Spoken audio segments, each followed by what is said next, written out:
Ons kom vandag by 'n baie interessante gebeurtenis tussen Jesus en 'n man wat baie lank siek was.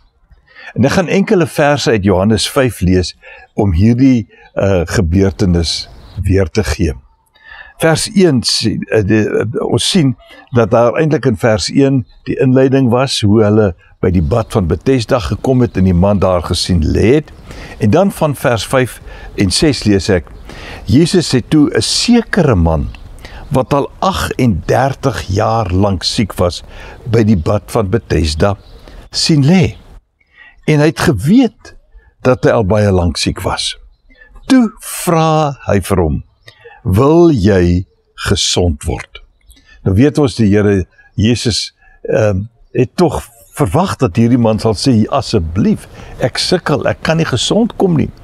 En dan maak die Here Jesus hierdie man gesond en hy stuur hom huis toe. Nou die man het groot probleme gekry as gevolg daarvan, omdat dit op die Sabbat gebeur het ensovoorts. Maar in vers 14 sien ek, dat Jesus hom later in die tempel gekry het, en vir hom gesê het, kyk, jy is nou gesond. Moet nou nie meer sonde doen nie, sodat daar nie iets ergers met jou gebeur nie.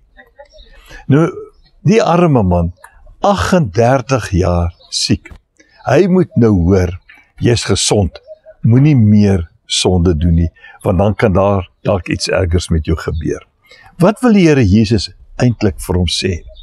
Die Here Jesus sê, sonde en verkeerde optrede en al hierdie dinge kan eintlik hierdie man se lewe slegter gemaak het as wat hy reeds in 38 jaar gehad het.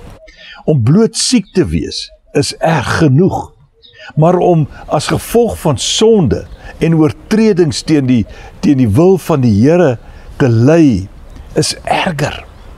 En nou sê die Here vir hom, jy moet dit nie gaan doen nie, want dan gaan dit nog slegter met jou gaan, as wat dit reeds gegaan het.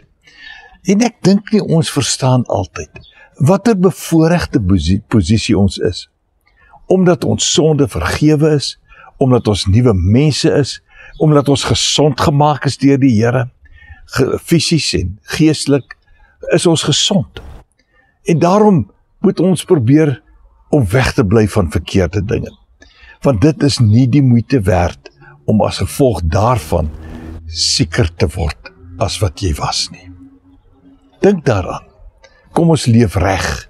Kom ons geniet die regte lewe.